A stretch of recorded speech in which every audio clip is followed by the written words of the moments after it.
दीर्घ वर्ष धरी अवहेलित थिबा ओडिशा रे मान्यवर केंद्र शिक्षा दक्षता विकास एवं उद्यमिता मंत्री श्री धर्मेंद्र प्रधान छात्र जीवनरू लोकमानक सेवा पाई राजनीति को पाथेय करी आज जो स्थान रे पहुंची छंती ताहा 4.5 कोटी ओडियांक पाई वरदान साब्यस्त होईछि।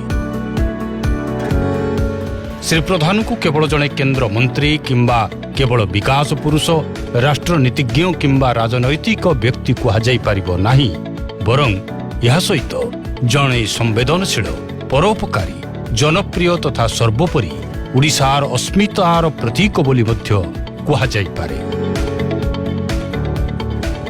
जेतेबेले गैस रे रोषेई करिबा केवल पैसा थिबा लोकंक पई संभव थिला, सेतेबेले पेट्रोलियम मंत्री भावे उज्ज्वला योजना माध्यम देशर गरीब निष्पेषित तथा अवहेलित परिवारर माँ भौणी मानकु मागणारे गैस संजोग दियाई केवल गरीब लोकमानक स्वप्न को साकार करिनाहंती, बरं एथिपाई से उज्ज्वला पुरुष भावे सारा देश रे परिचित होइछंती।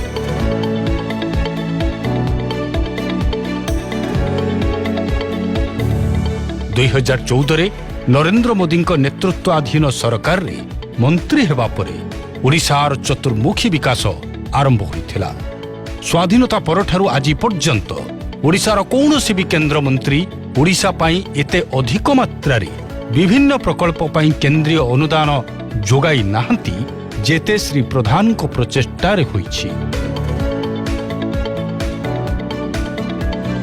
केवल पेट्रोलियम एवं गैस पाइपलाइन क्षेत्र में ओडिशा रे प्राय 3 लाख कोटी टंका विनियोग होइछि। तांकरी जोगु पारादीप तैल विशोधनागारर संप्रसारण संभव होई परिछि।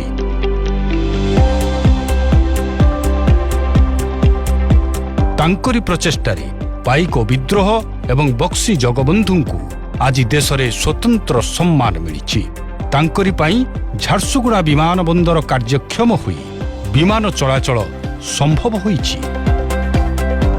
तांकरी प्रचेष्टारे श्री जगन्नाथଙ୍କ नवकलेवर पाई प्रथम थर केंद्र सरकारଙ୍କ पक्षरु आर्थिक सहायता मिलिथिला। तांकरी प्रचेष्टारे प्रति वर्ष रेल बजेट रे ओडिशा को आशातीत अनुदान मिली आसुछि।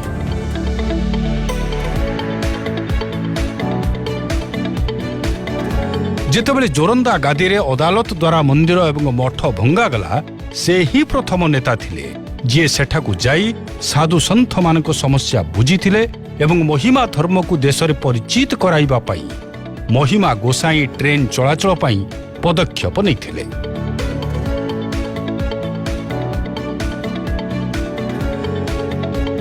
दिल्ली विश्वविद्यालय तथा गुरु घासीदास विश्वविद्यालय छत्तीसगढ़ रे छात्र छात्री मानक गवेषणा पाई से शिक्षा मंत्री भावे भीम भोई चेयर स्थापन करिसंती। ओडिया भाषार अस्मिता पाई टेक्निकल एवं प्रोफेशनल एजुकेशन परीक्षा रे ओडिया भाषा को सामिल कराइबारे तांकर त्वरित निर्णय काहाकू अछपा नाही। सबु क्षेत्र रे सबु समय रे से ओडिशार विकास पाई तत्पर।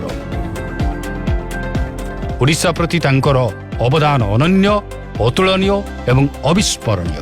प्रकृत पक्षे कहिबाकू गले मान्यवर मंत्री श्री धर्मेंद्र प्रधान को नेतृत्व ओडिशा रे एक नवजागरण सृष्टि करिछि एवं भारत रे ओडिशा को गौरवान्वित करिबा सहित एक स्वतंत्र परिचय प्रदान करिछि।